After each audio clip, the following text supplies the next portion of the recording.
الحمد لله الذي نور قلوبنا بنور الإيمان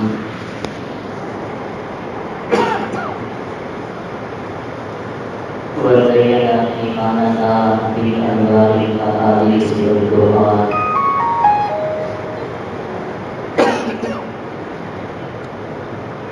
أرسل رسوله بالهدى ودين الحق ليظهره على الدين كله ولو كره المشركون وصلى الله على النبي الكريم وعلى آله وأصحابه وأهل بيته ومن تبعهم أجمعين أما بعد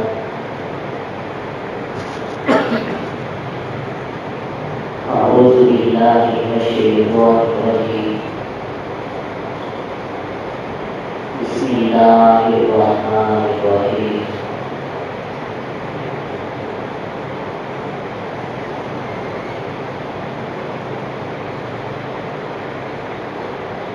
إذا قيل لهم آمنوا قالوا آمنا بالله وباليوم الآخر وما هم بمؤمنين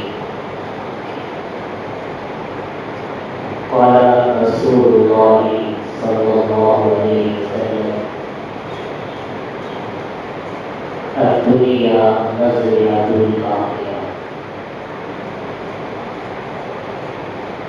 آمنت بالله صدق الله العظيم وبلغنا رسول النبي الصادق الوعد الأمين اللهم صل على سيدنا ومولانا محمد وعلى آل سيدنا ومولانا محمد وبارك وسلم ثم صلوا عليه رب العالمین کا احسان ہوا ہم جیسے مخلوق الحال مخلوق الاعمال لوگوں کو جمعہ مبارک کے اس عظیم کریوں میں اپنے پاکیزہ مبارک گھر میں اپنی رضا حاصل کرنے کے لیے جمع ہونے توفیق عطا فرمائے۔ الحمدللہ اور اللہ رب العزت آئندہ کے لیے ہمارے حاضرین کو بھی نصیب فرمائیں اور قبول فرمائیں۔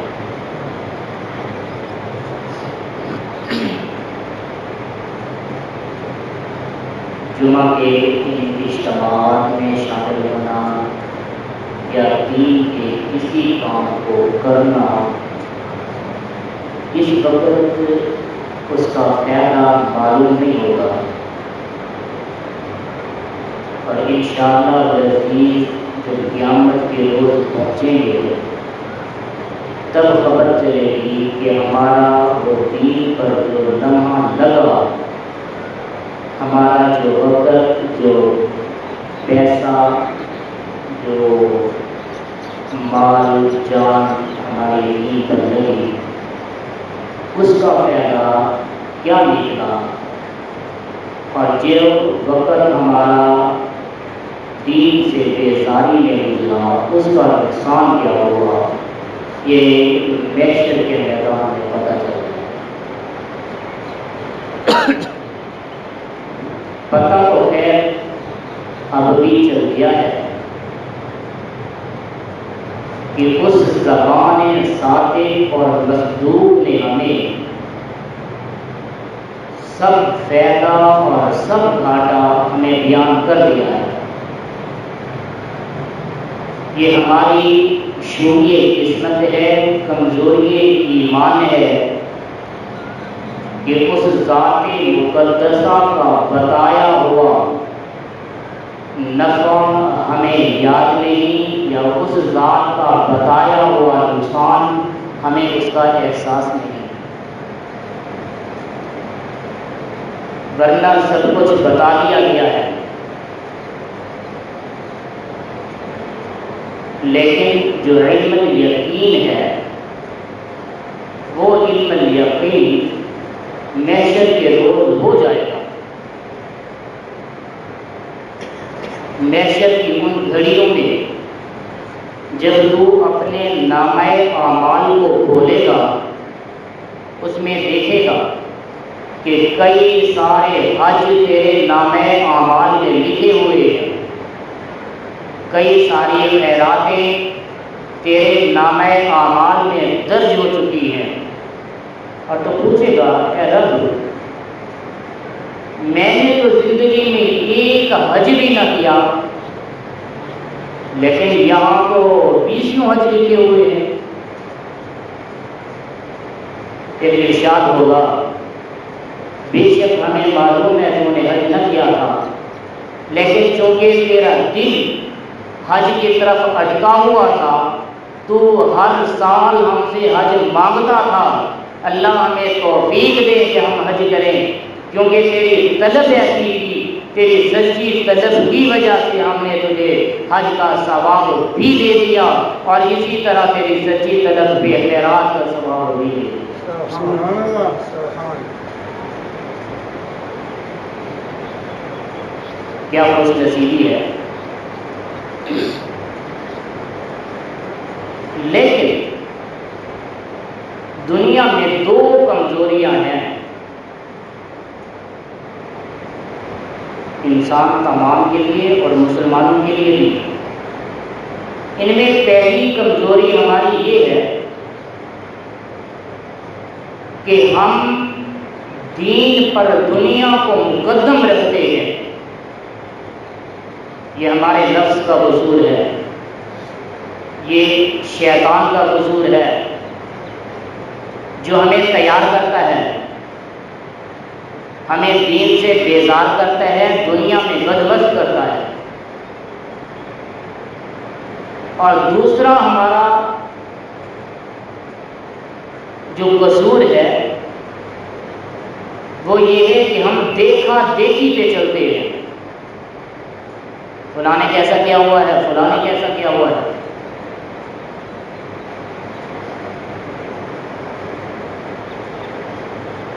اسی دیکھا دیکھی پہ انسانیت کا چلنا اتنی نقصان دہ تھا کہ انسانیت کبھی کامیابی کے راستے پہ چل بھی نہ سکتی تھی۔ تو پروردگار نے کم و بیش 1,24,000 انبیاء اور رسول مبعوث فرمائے، اور اسی عوام الناس میں بھیجے تاکہ انسان دیکھیں کہ یہ انبیاء اور رسول کیا کرتے ہیں اور کیسے کرتے ہیں۔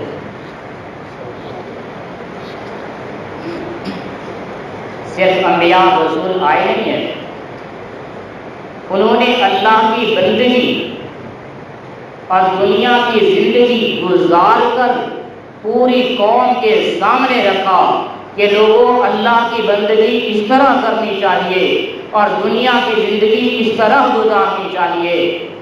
پھر صرف کر کے نہیں دکھایا، اپنی جماعت صحابہ کرام کو، اپنے ماننے والوں کو، اپنے یاروں اور مریدوں کو اسی راستے سے چلا کے امت کے لیے حجت بنا کے چھوڑا ہے۔ صرف یہی نہیں ہے، اللہ تعالیٰ نے پھر ان کو صحائف اور کتابیں عطا فرمائی، پھر وہ کتابیں عملی طور پر قانون کے طور پر، عمل کے قانون کے طور پر وہ امت کو دی گئی کتابیں، اور پھر بتایا گیا جنہیں پیغمبروں کی زیارت نصیب نہ ہو، جنہیں پیغمبروں کی جماعت کا ساتھ نصیب نہ ہو، پھر وہ اللہ کی کتابوں اور صحائفوں کو پڑھ کر پھر اس پر عمل کرے اور نجات پا جائے۔ اور قربان جائیے اس امت پر جس امت نے نبی کی زیارت نہیں کی، صحابی کی زیارت نہیں کی، تابعین اور تبع تابعین کی زیارت نہیں کی، ائمہ اور مجتہدین کی زیارت نہیں کی، تو اللہ تعالیٰ نے فرمایا میرے محبوب کی امت کے لوگوں گھبراؤ نہیں، میں نے تم میں وارثۃ الانبیاء بنانے ہیں، علماء کرام کو تمہارے در پہ بھیجنا ہے، اولیاء الزام کو تمہارے گھر و علاقوں میں بستیوں میں بھیجنا ہے، پھر آؤ میرے نیک بندوں کے تابعداری کرو، والذین اتبعوہم بإحسان، پھر ان کو دیکھو جس طرح یہ اللہ کی محبت میں متغرق ہیں، تم بھی اسی طرح اللہ کی محبت میں متغرق ہو جاؤ، تمہاری دنیا بھی بن جائے گی، آخرت بھی بن جائے گی۔ سبحان اللہ۔ لیکن ہوتا کیا ہے، ہمیں شیطان پھسلاتا ہے، ہمیں نفس جو ہے یہ سبزہ زار دکھاتا ہے، ہمیں اللہ کے دین سے ہٹا کر اس دنیا میں مگن کرتا ہے، جس دنیا کا فائدہ آخرت میں تو ہے نہیں، اس دنیا میں بھی نہیں ہے۔ مثال کے طور پر کہہ دوں، آپ کے علاقے کا کوئی ذمہ دار آدمی ہو، اس کو کوئی بڑی بیماری کا عارضہ لاحق ہو جائے تو کیا وہ اپنی دولت خرچ کر کے شفا حاصل کر سکتا ہے؟ پھر کیا فائدہ آیا اس دنیا کا؟ میں نے بڑے بڑوں کو دیکھا ہے، ایسے لوگ بھی دیکھے جن کی روزانہ کی آمد نہیں، روزانہ کی بچت جن کی 10 لاکھ روپے ہوتی ہے، لیکن کیفیت یہ ہے بستر پہ بیچارے پڑے ہوئے ہیں، کسی سے بول بھی نہیں سکتے، کسی سے مل بھی نہیں سکتے، روح چل رہی ہے، سانس چل رہی ہے، آنکھیں بند ہیں، ہاتھ بند ہیں، پاؤں بند ہیں، جسم بند ہے، وہ پانچا نہیں پلٹ سکتے، نوکر کھڑے ہوئے خدمت کے لیے وہ پانی نہیں پی سکتے، ڈاکٹر کھڑے ہوئے ہیں ٹیکیں لگانے کے لیے، 15 سالوں سے بستر پہ پڑے ہیں، جن کی روزانہ کی آمدنی اتنی ہے، وہ اتنی آمد کے باوجود نہ اپنی صحت خرید سکتے ہیں، نہ سکون خرید سکتے ہیں، نہ اپنے لیے علاج تصور کر سکتے ہیں، پھر وہ پڑے ہیں اللہ کے فضل و کرم پہ۔ اب اللہ چاہے تو انہیں شفا دے، نہ چاہے تو اسے شفا دینے والا کوئی نہیں۔ کیا کرو گے ایسی دنیا کو؟ تو قرآن کہتا ہے اور دین کی طرف آؤ، دین کے اعمال کرو۔ اعمال دینیہ 2 وجوہات سے ہوتی ہیں، یا خوف کی وجہ سے یا محبت کی وجہ سے۔ دیکھو نا قاری صاحب رات کو اٹھ کر ٹھنڈے پانی میں گرم پانی میں وضو کر رہے ہیں، رات کو نفل نمازیں پڑھ رہے ہیں، کیوں؟ کس چیز نے مجبور کیا ہے اس کو؟ اللہ کی محبت ہے۔ اللہ کی محبت میں یہ سربہ سجود ہے اور رو رہے ہیں سبحان ربی الاعلی، میرا محبوب تو کتنی پاک ذات ہے، اللہ تو اس سے تیری پاکیزگی کا واسطہ میرے حال پہ رحمت کر دے۔ اور چوک پہ جاؤ شہر میں ٹریفک کا بے ہنگم ہجوم، مگر ایک ہی سپیڈ میں چل رہا ہے، ایک ہی لائن میں چل رہا ہے، کیوں؟ سارجنٹ کا خوف ہے، پولیس والے کا خوف ہے جرمانہ نہ ہو جائے۔ اعمال 2 طرح سے ہوتی ہیں، یا محبت سے یا خوف سے۔ تو قرآن نے انہیں کہا کہ ایمان لے آؤ، تو وہ سمجھتے تھے ایمان لے آنا 2 وجہ سے ہوگا، یا محبت سے یا خوف سے۔ تو انہوں نے کہہ دیا کہ آمنا باللہ وبالیوم الآخر، ہم اللہ کی محبت پہ بھی یقین رکھتے ہیں اور آخرت کے دن کی تکلیفوں اور عذابوں پہ بھی یقین رکھتے ہیں۔ لیکن ایک ہوتا ہے کہنا، ایک ہوتا ہے ماننا۔ قالوا، وہ کہتے تھے آمنا باللہ، لیکن یقین نہیں رکھتے تھے۔ اگر یقین ہوتا تو ان کے اعمال صالح ہوتے، اعمال میں گڑبڑ نہ ہوتی، مشرکوں والے اعمال نہ ہوتے، بدعتیوں والے اعمال نہ ہوتے، تجاہل عارفانہ نہ ہوتا۔ اعمال سنت رسول کے مطابق ہوتے اگر ایمان میں وہ پکے ہوتے. کوئی کہنے کو کیا دیتا ہے میں اللہ پہ ایمان رکھتا ہوں، رسول اللہ پہ ایمان رکھتا ہوں، آخرت پہ ایمان رکھتا ہوں. قرآن کہتا ہے وَمَا هُمْ بِمُؤْمِنِينَ، ایسے لوگ مومن نہیں ہیں، ایسے لوگ مومن نہیں ہیں. کیوں جناب؟ اقرار تو کر رہے ہیں نا، صبح شام کہتے ہیں یار میں مسلمان نہیں ہوں، میں مسلمان نہیں ہوں. ہے نا مسلمان؟ قرآن کہتے ہیں نہیں ہے مومن. تو جو زبان سے کہتے ہیں میں مسلمان ہوں، قرآن کہتا ہے تیرا اعمال بھی بولے نا کہ تو مسلمان ہے. زبان پہ ایمان ہے، اسلام ہے، قرآن ہے، اور اعمال میں دنیا داری ہے. اعمال میں دنیا داری ہے. کیوں جناب؟ دنیا داری نہ کریں گے تو کھائیں گے کیسے؟ یہ کہتے ہیں نا دنیا داری نہ کریں گے تو کھائیں گے کیسے؟ جناب 6 بچے ہیں، بچے بیمار ہیں، ان کی بیماری کا خرچہ، پھر سکول پڑھ رہے ہیں، یونیورسٹی پڑھ رہے ہیں، ان کی تعلیم کا خرچہ، پھر ادھر گھر میں مہنگائی ہے، مہنگائی، اور پھر بجلی کے بل ہیں. یہ سارے اخراجات کہاں سے آئیں گے؟ تو اس کے لیے کچھ کرنا چاہیے نا. لیکن قرآن کہتا ہے نہیں، دین پہ چلو، اللہ کی تابعداری کے راستے پہ چلو. اللہ وہ ذات ہے جس کے دروازے پہ آؤ تو اللہ کسی چڑیا کو بھی خالی نہیں بھیجتا. تو انسان ہے. وہ جو چڑیا اپنے گھونسلے میں بیٹھی اللہ کا ذکر کر رہی ہوتی ہے، صبح ہوتے ہی وہ پوری دنیا کے دسترخوان پہ پھیل جاتی ہے. جب شام کو وہ واپس جاتی ہے تو اللہ اس کا پیٹ روزی سے بھر دیتے ہیں نہیں بھر دیتے؟ اس نفیس ذات نے کبھی مزدوری کی ہے؟ کبھی کاروبار کیا ہے؟ تو قرآن کہتے ہیں جو رب پتھر میں بند کیڑے کو روزی دے سکتا ہے وہ اشرف المخلوق انسان کو بھی روزی دے سکتا ہے.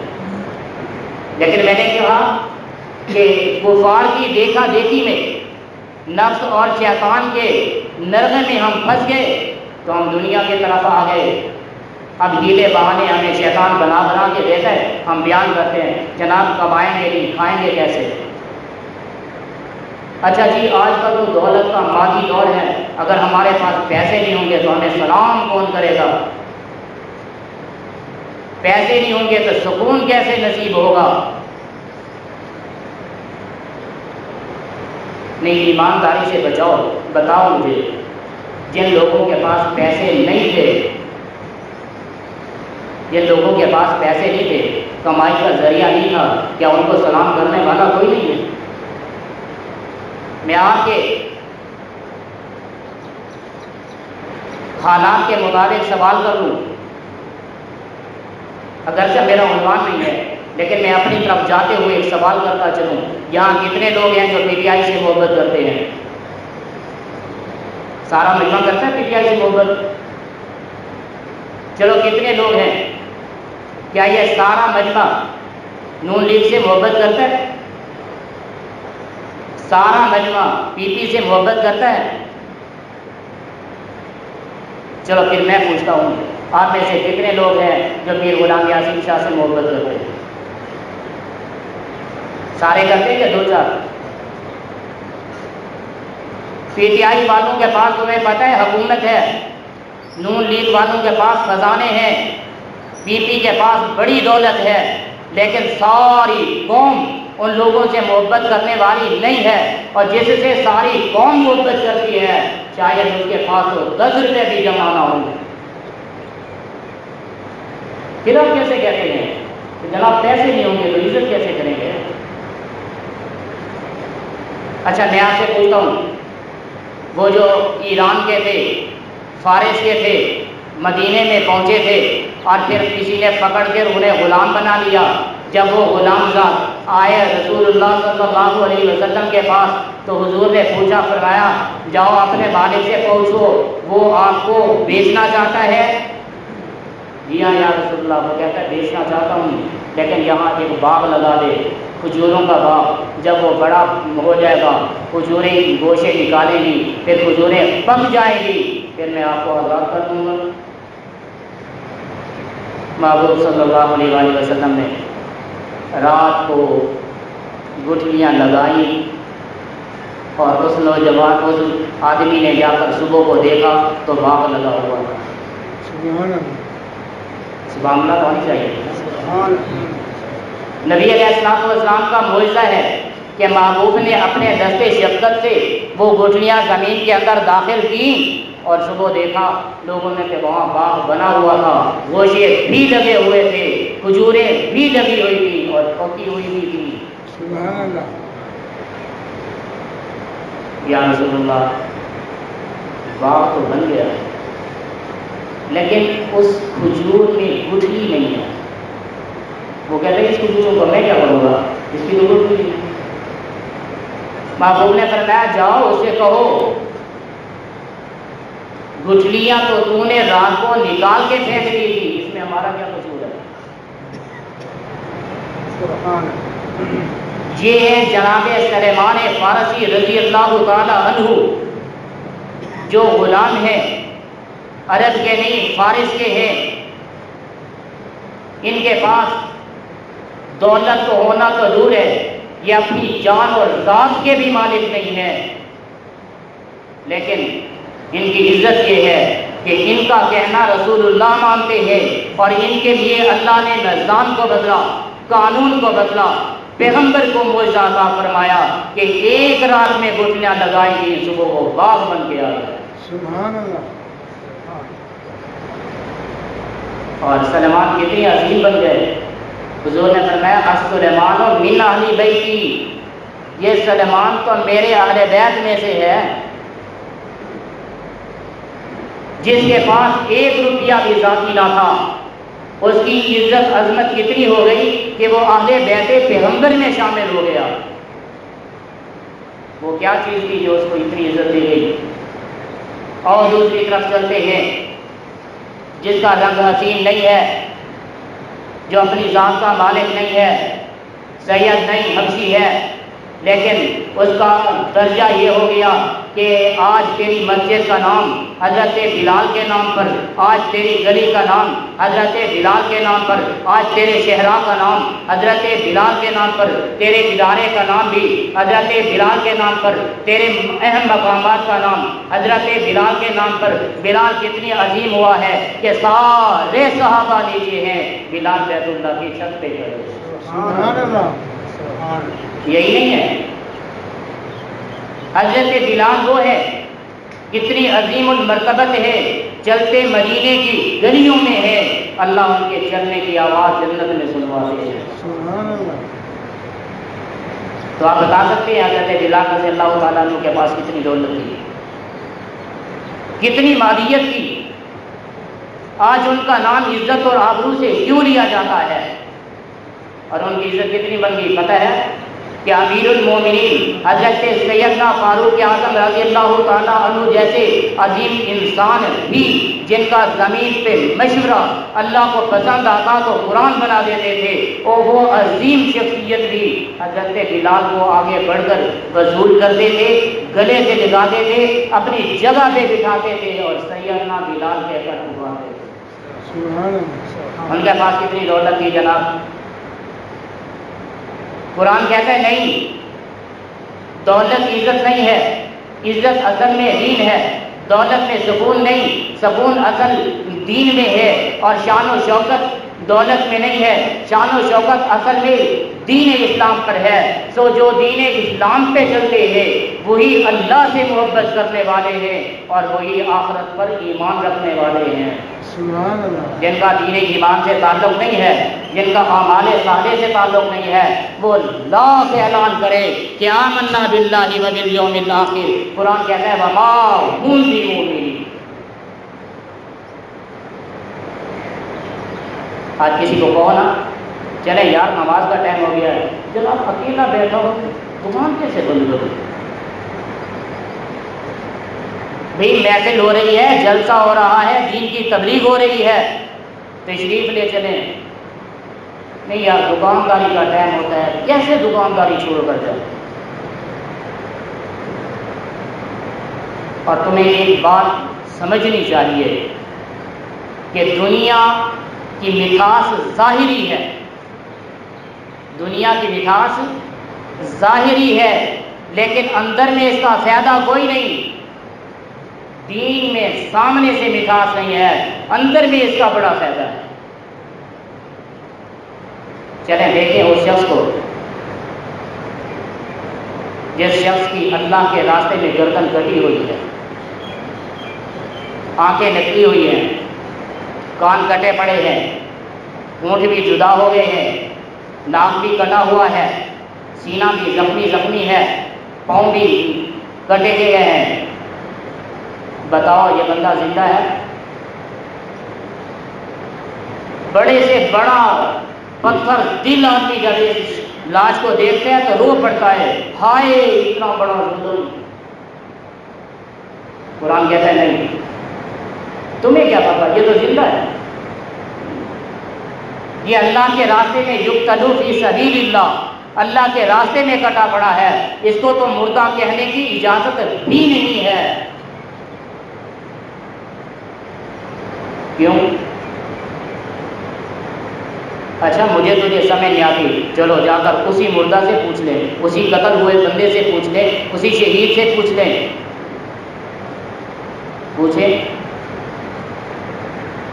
تو شہید اپنی زبان حال سے یہ کہتا ہے کہ لوگوں مجھے مردہ نہ کہو، میرے اوپر آنسو نہ بہاؤ، میرے اوپر واویلا نہ کرو کہ مجھے اس شہادت کی موت میں وہ مزہ آیا ہے جو میری زندگی میں بھی نہیں ہے۔ سبحان اللہ۔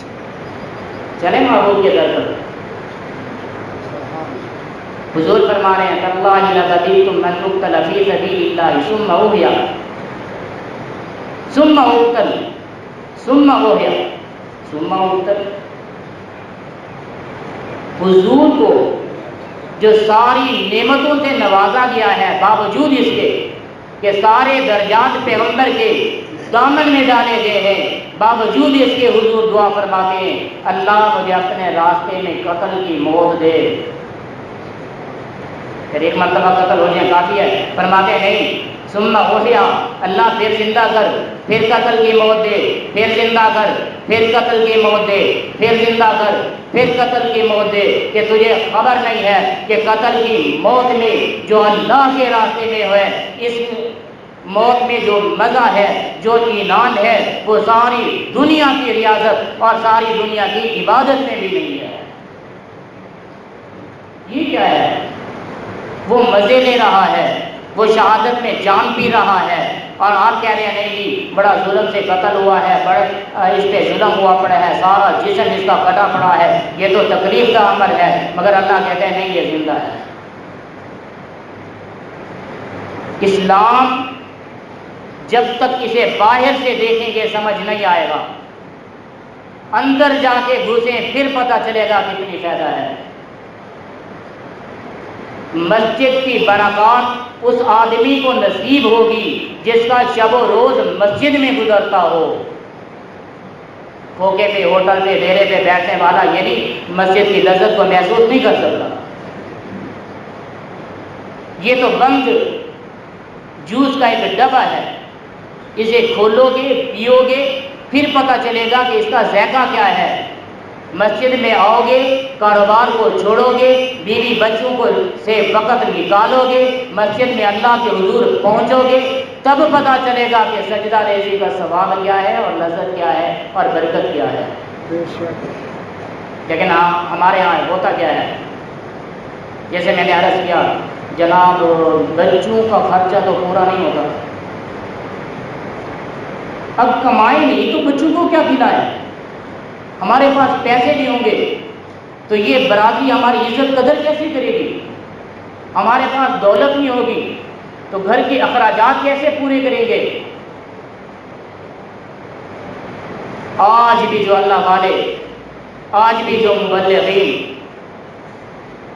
آج بھی جو صوفیاء کرام خانقاہوں میں زندگی گزار رہے ہیں، ٹوٹی چھوٹی جھونپڑیوں میں گزار رہے ہیں، مصلوں پہ بڑے ہیں، مصلوں پہ سوئے ہوئے ہیں، میں تم سے پوچھتا ہوں کیا وہ کبھی بھوکے سو رہے ہیں؟ بھوکا سونا تو دور کی بات ہے، وہ تیرے میرے سے زیادہ کھاتے ہیں، تیرے میرے سے زیادہ کھلاتے ہیں۔ یہاں آپ کے گھر میں تو 4 بندے کھاتے ہیں، ان کے لنگر خانے میں تو 200 آدمی کھاتا ہے، وہ کہاں سے آتا ہے؟ اپنے عقائد کو قرآن کے مطابق لے جاؤ، اپنے عقائد کو شریعت کے مطابق لے جاؤ، اپنے اعمال کو نفس کے خلاف کرو، اپنے اعمال کو شیطان کے خلاف کرو، اپنے اعمال کو ان کافروں کی دیکھا دیکھی کے مقابلے میں شریعت کی دیکھا دیکھی میں گزارو، پھر دیکھو گے کہ تمہیں برکت کتنی نصیب ہوتی ہے، پھر دیکھو گے تمہیں عزت کتنی نصیب ہوتی ہے، پھر دیکھو گے تمہیں سکون کتنی نصیب ہوتا ہے، پھر دیکھ لینا تمہیں دنیا کتنی قیمتی ملتی ہے، پھر دیکھنا کہ آخرت میں مزے کتنی ملتے ہیں۔ سبحان اللہ۔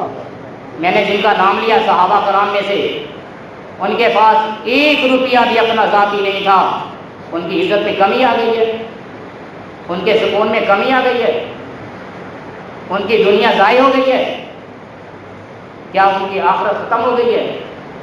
الدنیا مزرعۃ الآخرہ، میرے محبوب نے فرمایا یہ دنیا کھیتی ہے آخرت کی، جو کچھ اس دنیا میں کر کے جاؤ گے اس کا نفع آخرت میں پاؤ گے۔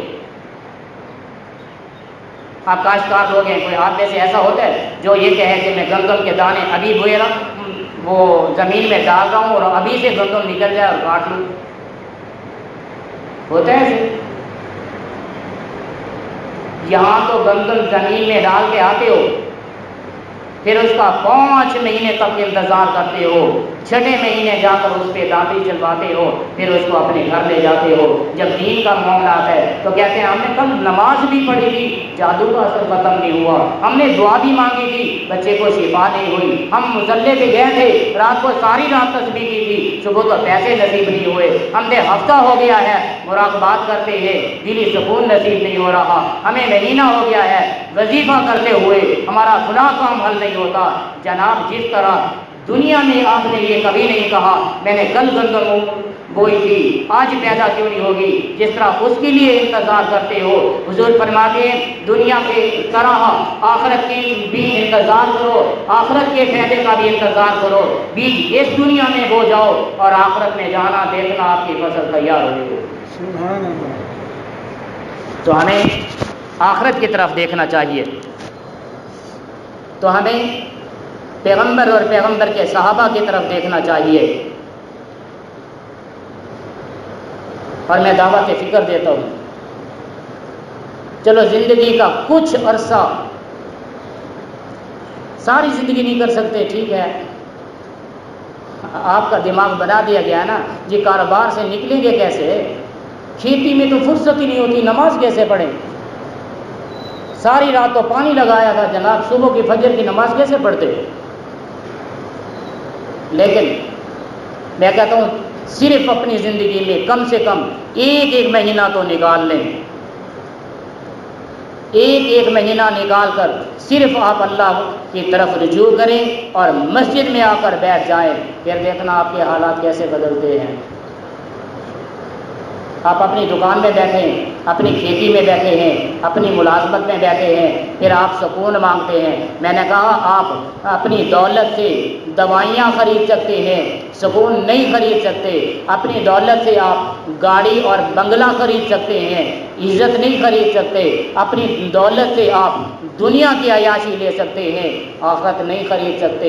آخرت کا سکون، آخرت کی عزت، آخرت کا درجہ، اللہ کی زیارت، رسول اللہ کی زیارت، رسول اللہ کی معیت، رسول اللہ کی شفاعت، رسول اللہ کا جامع کوثر، وہ دولت سے نہیں عبادت اور ریاضت اور ایمان کامل سے ملے گا۔ تو کہنے کو ہم کہہ دیتے ہیں نا ہم بھی مسلمان ہیں جناب، ہم بھی مسلمان ہیں، تو اگر پروردگار نے پوچھا مسلمانوں والے اعمال دکھاؤ پھر کیا کرو گے؟ مسلمانوں والے اعمال بتاؤں؟ آخری بات،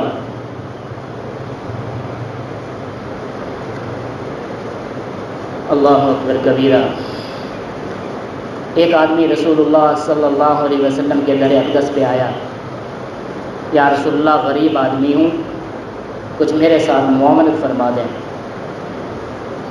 اب کہتے ہیں نا ہمارے پاس نہ ہوگا تو کیا کریں گے، آپ رسول اللہ صلی اللہ علیہ وسلم کی سیرت تو پڑھو. وہ سوال کرنے والا محبوب کے در اقدس پہ سوال لے کر آیا ہے، اور محبوب کی ذاتی کیفیت یہ ہے کہ سائل کو دینے کے لیے اس وقت آپ کے پاس کچھ نہیں ہے. تیرے گھر میں 200 من گندم رکھی ہے، پھر بھی کہتا ہے میں غریب ہوں. اور رسول اللہ کے در اقدس پہ کہ محبوب کے گھر اقدس میں جو چولہا ہے اس میں کئی دن تک آگ نہیں جلتی. آپ کے گھر میں جو چولہا ہے اس میں گھاس اگتا ہے، محبوب کے گھر میں جو چولہا ہے اس میں گھاس اگا ہوا ہے. آگ نہیں جلتی نا، روٹی نہیں پکتی نا. سائل نے عرض کی تو حضور نے فرمایا ادھر چلے جاؤ، میرا دوست ہے عثمان غنی، جاؤ اس کو سلام کہو میرا. تو وہ جب دروازے پہ پہنچتے ہیں تو گھر سے کچھ آوازیں آ رہی تھی. مہمان نے غور کیا تو حضرت عثمان غنی رضی اللہ تعالی عنہ اپنی بیوی سے جھگڑ رہے تھے. کس بات پر؟ کہ رات تو نے وہ دیے کی جو رسی تھی وہ تو نے بڑھا کر رکھ دی، دیے نے زیادہ تیل استعمال کر دیا، زیادہ تیل خرچ ہو گیا ہے. مہمان سوچتے یہ کیا، جو اپنی بیوی پہ چراغ کے تیل پہ لڑ رہا ہے وہ مجھے کیا دے گا. لیکن حکم ہے رسول اللہ صلی اللہ علیہ وسلم کا. اس نے دروازہ کھٹکھٹایا، حضرت عثمان غنی رضی اللہ تعالیٰ عنہ باہر تشریف لائے، حال پوچھا، سلام سنایا گیا. وہ اندر گئے اور ایک جھولی اشرفیوں کی بھر کر لے آئے. ٹھہرنا بھی، دوسری جھولی بھی بھر کر لے آئے. پھر میں کافی ہے یا اور لاؤں؟ تو کہنے لگا حضور میرے لیے کافی ہے، میرا تو خاندان اس سے عیش و آرام کرے گا، میرے تو قرضے اس سے اتر جائیں گے. لیکن ایک درخواست ہے، یہ تو بتا دیں اپنی بیوی سے کیوں ناراض ہو رہے تھے تیل پر؟ پھر میں مسافر تجھے معلوم نہیں ہے،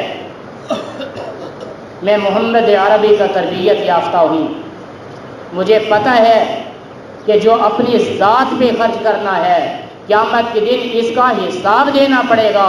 جو پروردگار کے نام پہ خرچ کرنا ہے قیامت کے دن اللہ سے اس کا انعام لینا پڑے گا. سبحان اللہ. یہ 18 ذی الحجہ انہی کی شہادت کا دن ہے. پوری قوم نے عزت و احترام سے ان کا دن منایا، ان کو ایصال ثواب کیا. کیوں؟ اس لیے کہ وہ دولت مند تھے؟ نہیں، اس لیے کہ وہ محبوب سے محبت کرنے والے تھے، شریعت کی تابعداری کرنے والے تھے، اللہ سے محبت رکھنے والے تھے، اور اللہ کی رضا کے لیے انہوں نے اپنی ساری زندگی گزار دی، یہاں تک کہ انہوں نے اپنی ذات پہ دیے کا تیل بھی خرچ نہ کیا. تو اگر آپ نے دولت مند بننا ہے تو دولت بھی شریعت کے مطابق لی جا سکتی ہے، کاروبار بھی شریعت کے مطابق کیا جا سکتا ہے. کاروبار کو شریعت کے مطابق کھولیں اور شریعت کے مطابق بند کریں، اور ان ٹائم میں کاروبار بھی کریں، اسی ٹائم میں عبادت خدا بندی بھی کریں، اسی ٹائم میں صدقے زکوٰۃ بھی کریں. پھر دیکھیں آپ کی دولت آپ کے لیے کتنی فائدہ مند ہے. جناب عثمان غنی کی طرح وہ دولت آپ کے لیے برکت کا باعث بنے گی. اگر شریعت کو چھوڑ کر آپ نے دنیا داری کی، دولت کمانے کا طریقہ کیا، تو پھر تمہیں پتہ ہے جو دنیا پر سب سے بڑا دولت مند انسان تھا اس نے پیغمبر کی بات نہ مانی، پیغمبر پہ الزام لگایا، پیغمبر کی قدر نہ کی، تو پھر ہوا یہ کہ اس کا سارا خزانہ زمین نگل کر کھا گئی، اور پھر اس کے بعد اس کو بھی غرق کر دیا گیا.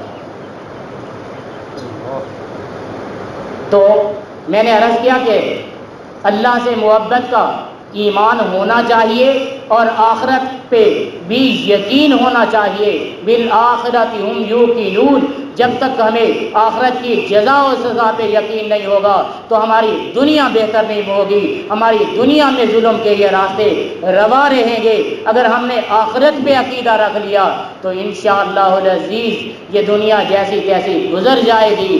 جب آخرت میں محبوب صلی اللہ علیہ وسلم کی زیارت ہوگی تو سارے مان پورے ہو جائیں گے. سبحان اللہ. اللہ تعالیٰ ہمیں دنیا میں زندہ رکھے، شریعت اسلامیہ کی تابع داری میں حضور علیہ الصلوۃ والسلام کی شریعت سنت پہ مر مٹنے کی توفیق نصیب فرمائے. جب اللہ ہمیں آخرت میں کھڑا کرے حضور کے لیوان حمد کے نیچے کھڑا فرمائے. آمین. وما علینا الا البلاغ المبین. آپ سے دو درخواستیں ہیں. ایک ہمارے بھائی جی کا بیٹا وہ بیمار ہے شدید، اس کے لیے صحت کی دعا فرمائیں. اور ایک ہمارا سلسلے کا ہے محبت کرنے والا بھائی خلیل صاحب، اس کا سسر بیمار ہے شدید حالت میں، وہ زندگی کی کشمکش میں ہے، اس کے لیے بھی دعا فرمانی ہے آپ نے. اور ہمارے دوست ہیں بھائی سلیم صاحب، ان کے والد صاحب فوت ہو گئے ہیں، آپ نے ان کے لیے بھی مغفرت کی دعا کرنی ہے. نماز کے بعد بیٹھ کر تسلی سے فاتحہ پڑھیں گے، سورۃ اخلاص پڑھیں گے، پھر رسالہ کی دعا کریں گے.